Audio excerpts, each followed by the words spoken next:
शिमला की संजौली मस्जिद तोड़ने के फैसले पर लगी रोक, नगर निगम आयुक्त के आदेश पर जिला अदालत ने लगाई स्टे। 29 मई को होगी मामले की अगली सुनवाई। हिमाचल में अभिभावकों को डिप्टी सीएम मुकेश अग्निहोत्री ने दी राहत, बच्चों की स्कूल बस पास का घटाया किराया। विमल नेगी मामले में हाईकोर्ट के फैसले के बाद पुलिस विभाग में घमासान, नेता प्रतिपक्ष जयराम ठाकुर ने सरकार पर साधा। शिमला में राज्यसभा सांसद हर्ष महाजन का प्रदेश सरकार पर निशाना, कहा सुख सरकार में अधिकारी और पुलिस हुए बेलगाम। सोलन क्षेत्रीय अस्पताल का स्वास्थ्य मंत्री धनीराम शांडिल ने किया निरीक्षण, अव्यवस्थाएं देख मंत्री ने जताई नाराजगी। नमस्कार, मैं हूं आपके साथ गौरव राजेंद्र। बुलेटिन की शुरुआत करते हैं। शिमला की संजौली मस्जिद मामले में बड़ा अपडेट आया है। जिला अदालत ने नगर निगम आयुक्त के आदेश पर स्टे लगा दिया है। दरअसल आपको बता दें कि कोर्ट ने यथास्थिति बरकरार रखने के आदेश जारी किए हैं। अदालत ने देवभूमि संघर्ष समिति के मामले में पार्टी बनाने से इनकार कर दिया है। अब इस मामले की अगली सुनवाई 29 मई को होगी। नगर निगम आयुक्त कोर्ट 3 मई को पूरी संजौली मस्जिद को अवैध करार देकर तोड़ने का फैसला सुनाया था।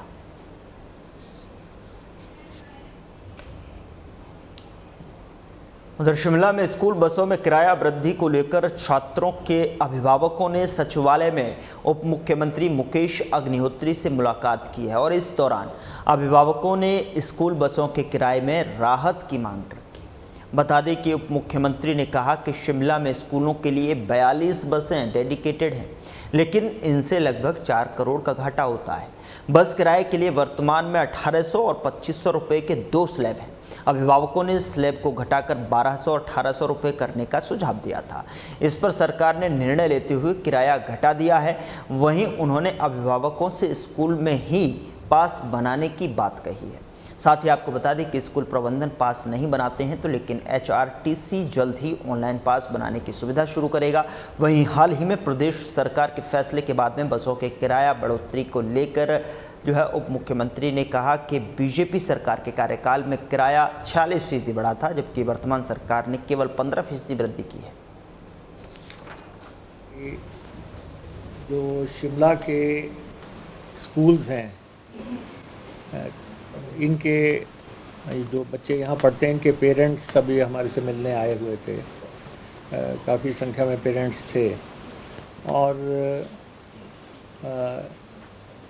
ये डायलॉग करना चाहते थे कि जो स्कूलों के बसों के किराए हैं उन पे सरकार द्वारा से गौर करे।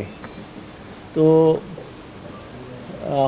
मैं ये आपके ध्यान में लाना चाहता हूँ कि जो हम स्कूलों को बसेस देते हैं यहाँ पे HRTC, हमें उससे लगभग 4 करोड़ रुपया घाटा होता है और 42 के आसपास डेडिकेटेड बसेस हम इनको उपलब्ध करवाते हैं। और स्कूलों से HRTC ने टाइम एंड अगेन आग्रह किया था कि आप अपनी बसेस डालें। पूरे हिमाचल में स्कूलों ने अपनी बसेस डाल ली हैं। Shimla is the only exception जहाँ पे स्कूल्स बसेस नहीं डाल रहे हैं। अदरवाइज़ कोई भी पूरे प्रदेश में अब बसेस HRTC से नहीं लेता है। तो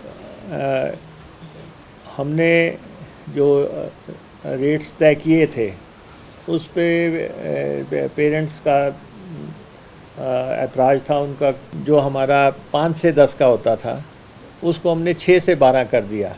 उसमें 2 किलोमीटर बढ़ गए और उसको हमने 1800 पे कर दिया। और अब 2500 से 1800 का मतलब आप देख लें 700 रुपया उसमें कम कर दिया, 600 रुपया फर्स्ट स्लैब में। इसमें लगभग दोनों में मेजॉरिटी बच्चे कवर हो जाएंगे। जो रेस्ट रह जाएंगे किसी किलोमीटर माइलेज तक, वो 2000 रुपये उनसे चार्ज होंगे। तो किलोमीटर में भी हमने इजाफ़ा किया है, 1 से 6 का और 6 से 12 का। और एक स्लैब में हमने 600 रुपया घटा दिया पेरेंट्स की पुरजोर मांग पे। एक स्लैब में हमने 700 रुपये घटा दिया। तो ताकि लेकिन हम अभी भी लगातार स्कूलों से कह रहे हैं कि वो अपनी बसेस उसी ढंग से डालें जैसे पूरे प्रदेश में डाली गई हैं। बहुचर्चित विमल नेगी मौत मामले में हाईकोर्ट की ओर से जांच सीबीआई को सौंपने के बाद पुलिस विभाग में मचे आपसी घमासान पर बीजेपी ने सरकार पर निशाना साधा है।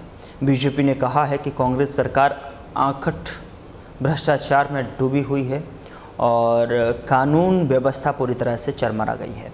ऐसी स्थिति में सरकार को सत्ता में बने रहने का कोई अधिकार नहीं है। मुख्यमंत्री नैतिकता के आधार पर पद से इस्तीफा दें। शिमला में पत्रकार वार्ता कर नेता विपक्ष जयराम ठाकुर ने कहा कि सीबीआई जांच के आदेश के बाद में सरकार और पुलिस विभाग में हड़कंप मच गया है और शिमला एसपी अपने ही डीजीपी पर गंभीर आरोप लगा रहे हैं जो अनुशासनात्मक हैं और चीफ सेक्रेटरी और बीजेपी विधायक पर भी टिप्पणियां की गई हैं। जयराम ने कहा कि शिमला एसपी को अगर राजनीति करनी है तो त्यागपत्र देकर राजनीति में आए। पुलिस एक अनुशासनात्मक फोर्स होती है, लेकिन हाई कोर्ट में एसपी अपने ही डीजीपी के खिलाफ बोल रहे हैं और कोर्ट से झाड़ पड़ने के बाद भी रुके नहीं। इस देवभूमि हिमाचल प्रदेश में कानून व्यवस्था एक ऐसा विषय है जहां सामान्य रूप से पूरी दुनिया, पूरा देश इस बात को मानता है कि शांति प्रिय प्रदेश है और कानून व्यवस्था यहां बहुत बेहतर है। एक घटना घटित होती है जिस घटना से आप सब लोग अच्छी तरह से वाकिफ हैं। एचपीपीसीएल के चीफ इंजीनियर विमल नेगी की गुम होने की खबर आती है और जैसे खबर आती है परिवार के लोगों ने मुख्यमंत्री के सामने गुहार की कि उनको खोजने के लिए प्रयत्न किया जाए, प्रयास किया जाए और परिवार के लोगों ने यह भी आशंका व्यक्त की कि जिस तरह से उनके ऊपर दबाव था, दबाव कई बार काम करने का होता है और दबाव कई बार गलत काम करवाने का होता है।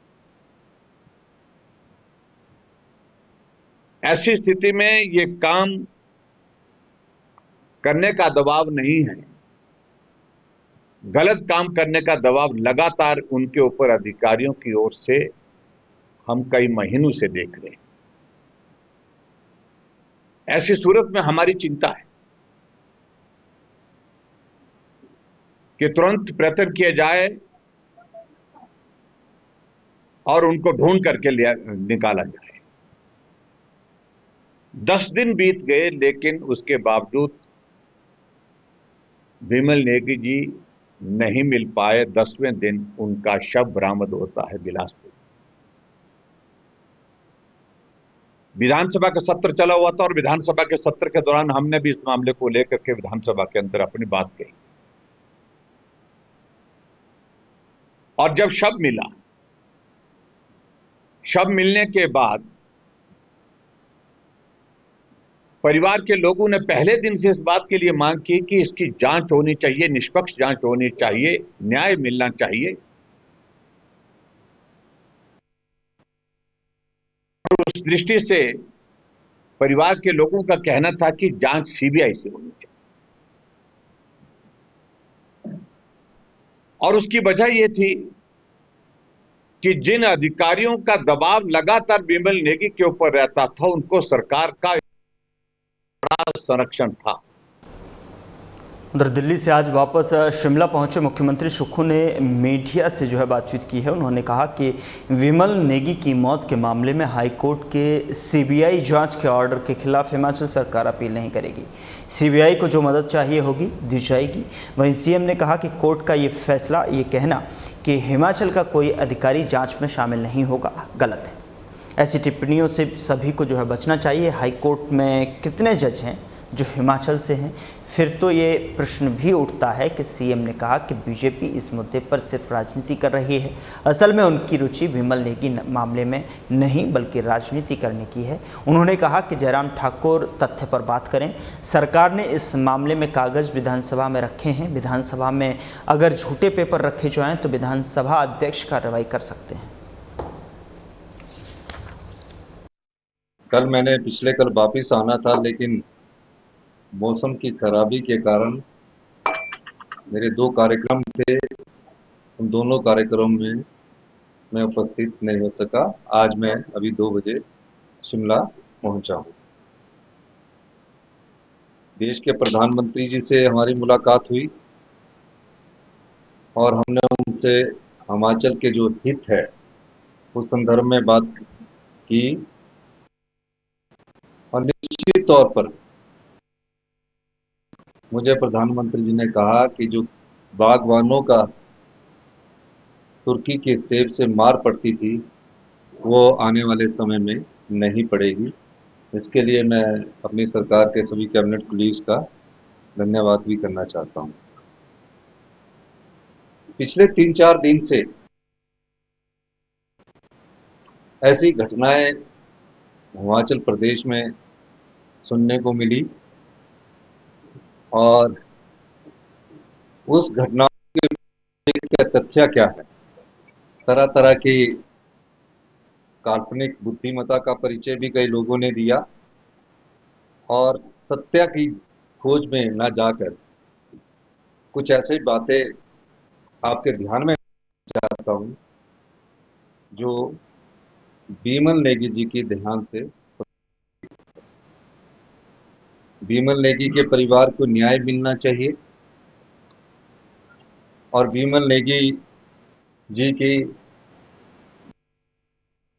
परिस्थितियों में उन्होंने आत्महत्या की है या कोई और बात है, उसकी पूरी जानकारी जनता के बीच में आनी चाहिए। विमल नेगी जी की पत्नी मुझे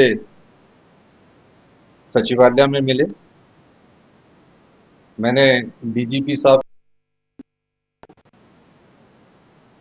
कि उनके जो पति है, जो पिछले कुछ दिनों से घर नहीं आए हैं, अपने घर वालों से संपर्क नहीं किया है, तो परिवार वालों की चिंता होती है। उनकी पत्नी जी को भी उसकी चिंता थी। वो मेरे पास आए और उन्होंने कहा कि हमारे पति की कोई अता पता नहीं लगा।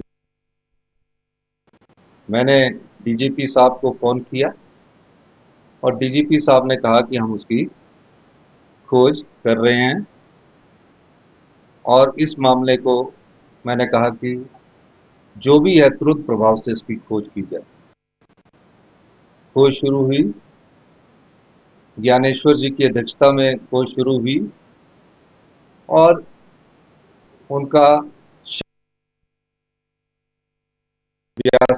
सतलुज नदी के किनारे हमें मिला। तरह तरह की बातें उठी और तरह तरह की बातें उठने के बाद मैंने कहा कि विमल नेगी जी के परिवार को पूरा न्याय मिलना चाहिए। उनका पार्थिव शरीर जब शिमला लाया जा रहा था उस समय कुछ शंकाएं पैदा हुई और पावर कारपोरेशन के एम्प्लॉइज ने उनसे बातचीत।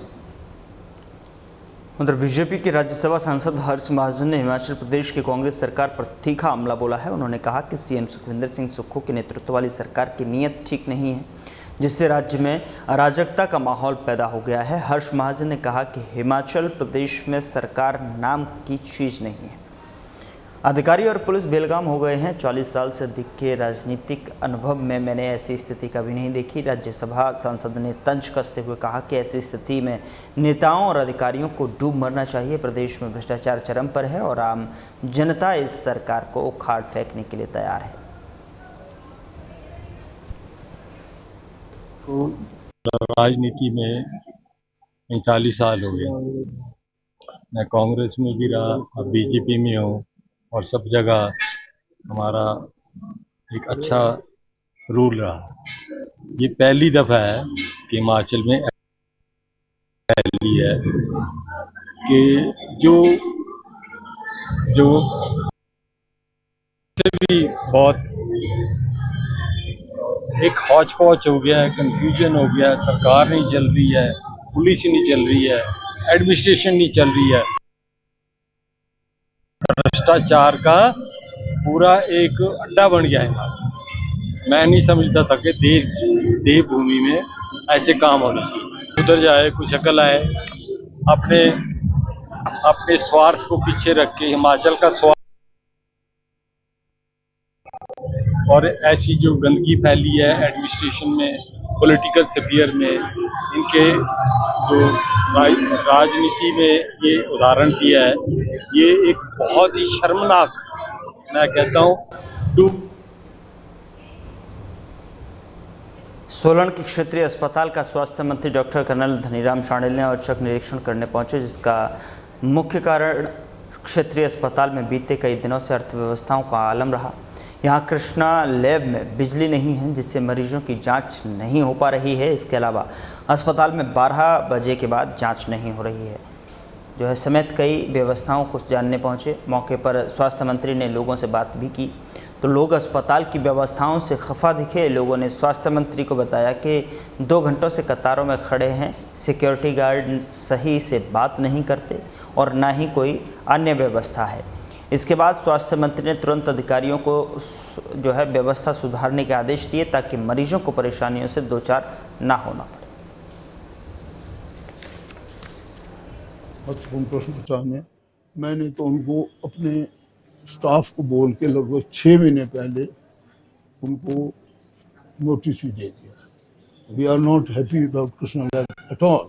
उनके जितने भी टेस्ट हैं वो मेरे अपने ही ड्राइवर ने, मैंने कहा तो करो, तो से इससे कराया, फिर मैंने ऑफिशियल वे में करवाया, डीडीओ से कराया, बड़ा तो ये सच में ठीक कहा आपने। और शीघ्र ही आप देखेंगे हम we are looking for somebody. भी कह रहा हूँ कि धीरे धीरे कुछ एक महीनों में हम अपने ही टीम तैयार करेंगे, अपने ही ड्राफ्ट करेंगे लोगों को और उनको ट्रेन करेंगे। जो हमारे अपने हॉस्पिटल में लड़के जिसका हमें विश्वास होता है, हम उस तरफ भी अग्रसर होना चाहते हैं। ये जरूरी नहीं कि कृष्णा लैब को हमने दे दिया, वो अपनी पता नहीं क्या क्या करते। उनका कोई भी मेरे को तो खुद उन पर विश्वास नहीं है। मेरे से एक से लड़ाई हुई उनकी, नहीं अभी कैंसिल की तो दे दिया हमने उनको, कैंसिल ही हो जाए। they are under notice now and हम उनको मां भगवती पब्लिक स्कूल हरिपुरधार के होनहार छात्रों ने नवोदय विद्यालय प्रवेश परीक्षा के साथ साथ अब अखिल भारतीय सैनिक स्कूल प्रवेश परीक्षा में भी अपनी प्रतिभा का लोहा मनवाया है। ये प्रतियोगी परीक्षा अप्रैल माह में संपन्न हुई थी। ये परीक्षा कक्षा 6ठी और 9वीं के बच्चों के लिए आयोजित की जाती है, लेकिन बता दें कि सैनिक स्कूल प्रवेश परीक्षा में मां भगवती पब्लिक स्कूल हरिपुरधार के 9 बच्चों में ने सफलता पाई है। इन बच्चों में 6 बच्चे कक्षा 6ठी और 3 बच्चे कक्षा 9वीं के हैं, जिन्होंने सैनिक स्कूल जैसी कठिन और ऑल इंडिया लेवल की प्रतियोगिता में प्रतियोगी परीक्षा में अपनी प्रतिभा का लोहा मनवाया है। बता दें कि साल 2024 में भी इस विद्यालय के 5 विद्यार्थियों ने ये परीक्षा पास की थी। विद्यालय के बेहतरीन परीक्षा परिणाम से विद्यार्थियों, अभिभावकों और अध्यापकों में खुशी की लहर है। विदित रहे कि हरिपुरधार से कुल 12 विद्यार्थियों ने सैनिक स्कूल प्रवेश परीक्षा उत्तीर्ण की है। इसमें 3 विद्यार्थी सरकारी स्कूल के भी शामिल हैं। इस वर्ष ऑल इंडिया सैनिक स्कूल एंट्रेंस एग्जाम में क्वालिफाई हुई हूँ। इसका श्रेय मैं अपने माता पिता, अपने विद्यालय के सभी अध्यापकों और BLR एकेडमी के राकेश सर और राजेश सर को देना चाहूँगी, जिन्होंने मुझे समय समय पर शिक्षा प्रदान की। मैं माँ भगवती पब्लिक स्कूल हरिपुरधार में कक्षा 9वीं की। मैं इस वर्ष ऑल इंडिया सैनिक स्कूल एंट्रेंस एग्जाम में क्वालिफाई हुई हूँ। मैं इसका श्रेय अपने माता पिता, स्कूल के अध्यापकों व विशेषकर BLR एकेडमी के अध्यापकों को देना चाहूँगी, जिन्होंने हमें किया और हमारे आत्मविश्वास को बनाए रखा। सैनिक स्कूल का जो कल रिजल्ट निकला है, उसमें हमारे school Bhagwati public school Haripurdhar के विद्यार्थियों ने एक बार फिर से अपना जो दमखम है वो दिखाया है। हमारे स्कूल से छठी कक्षा में जो विद्यार्थी थे उनमें 6 बच्चों ने ये परीक्षा पास की है और 9th क्लास के 3 बच्चों ने सैनिक स्कूल की जो परीक्षा है वो उत्तीर्ण की है, क्वालिफाई की है। तो इसके लिए मैं वासियों को भी बधाइयाँ देना चाहती हूँ, क्योंकि ये पहली बार हुआ है जो आपका 9th क्लास में जो सैनिक स्कूल का एग्ज़ाम है वो यहाँ पे इंट्रोड्यूस ही पहली बार हुआ है और पहली बार में ही 3 बच्चों ने ये एग्ज़ाम पहले ही जवाहर नवोदय विद्यालय की परीक्षा का परिणाम जो है घोषित हुआ था, जिसमें कि हमारे स्कूल माँ भगवती पब्लिक स्कूल से 5 बच्चे जो हैं वो उत्तीर्ण हुए थे। और अभी जो है सैनिक स्कूल ऑल इंडिया सैनिक स्कूल एंट्रेंस एग्जामिनेशन का रिजल्ट घोषित हुआ, जिसमें कि हमारे स्कूल से कुल 9 बच्चों ने ये परीक्षा जो है। तो सबसे पहले तो मैं सभी बच्चों को, उनके अभिभावकों को और स्कूल के अध्यापकों को फिर से बहुत बहुत शुभकामनाएं दूंगा इस बहुत बड़ी उपलब्धि, क्योंकि ये पहली बार हुआ है कि ग्रामीण क्षेत्र के किसी एक पर्टिकुलर स्कूल से सैनिक स्कूल में इतने तादाद में बच्चे जो हैं एक ही सत्र में जो हैं वो उन्होंने ये परीक्षा जो। फिलहाल बुलेटिन में इतना ही। नमस्कार।